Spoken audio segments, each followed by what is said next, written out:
Welcome to the Fear and Greed Afternoon Report for Tuesday, the 1st of November 2022. I'm Sean Aylmer. Every afternoon, we've got the 5 stories that happened today that you need to know about. Story number 1 was a big day for markets. The Reserve Bank of Australia today lifted the official cash rate by 25 basis points to 3.85%. That's the highest since 2013. It comes ahead of the US Federal Reserve meeting on rates over the next couple of nights. The Reserve Bank has upped its forecast for peak inflation to 8%. It made it clear that more rate rises are in the offing. The Aussie dollar fell sharply after the news before clawing back some of the losses. It's currently trading around 64.2 US cents. Story number 2 is related. The market was having a pretty good day ahead of the rates announcement, and then it got even better. The fact that rates went up by 25 basis points, not 50 basis points that some had predicted, means future earnings won't be hit as hard. Hence, a spike in share prices. The S&P ASX 200 finished up 1.7% to 6,977 points. About 80% of stocks in the top 200 rose today, led by the materials, utilities, real estate and energy sectors. Fortescue Metals has been sold down in recent sessions, but not today. Its share price jumped nearly 5%, while Rio Tinto and BHP were both up more than 2%. Industrial property giant Goodman Group jumped 3.6%, while diversified miner South32 rose 3%. The banks were strong, so to the retailers. In fact, it was a pretty good day all round. Biotech Imugene was the best performer, up more than 11%, while New Zealand-based telco infrastructure business Chorus Limited was the worst, down 3.5%.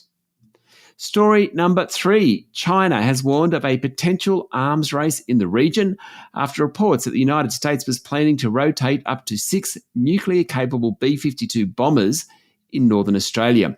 ABC's Four Corners said a squadron operations facility will be built at Tyndall Air Base south of Darwin.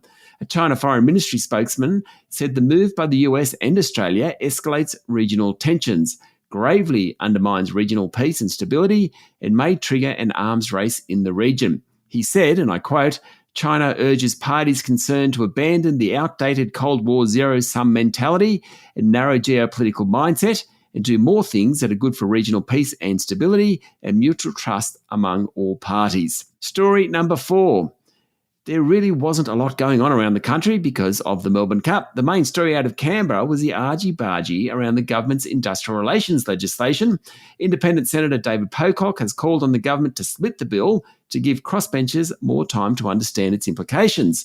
The multi-employer bargaining element is proving most contentious, with critics arguing it could allow more widespread strike action and lead to lower productivity. This could hurt small businesses, for example, who could be dragged into multi-employer bargaining against their will.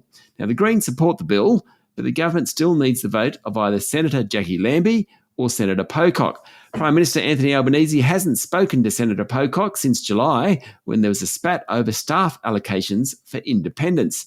Nationals leader David Littleproud today said the bill was designed to pay back the unions and help them retain government influence.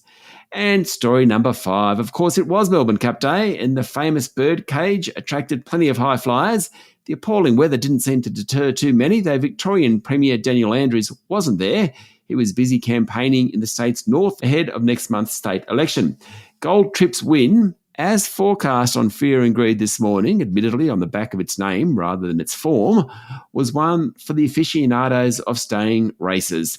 That's it for the afternoon report for Tuesday, the 1st of November 2022. Michael Thompson and I will be back tomorrow morning with the Wednesday edition of Fear and Greed. I'm Sean Aylmer. Enjoy your evening.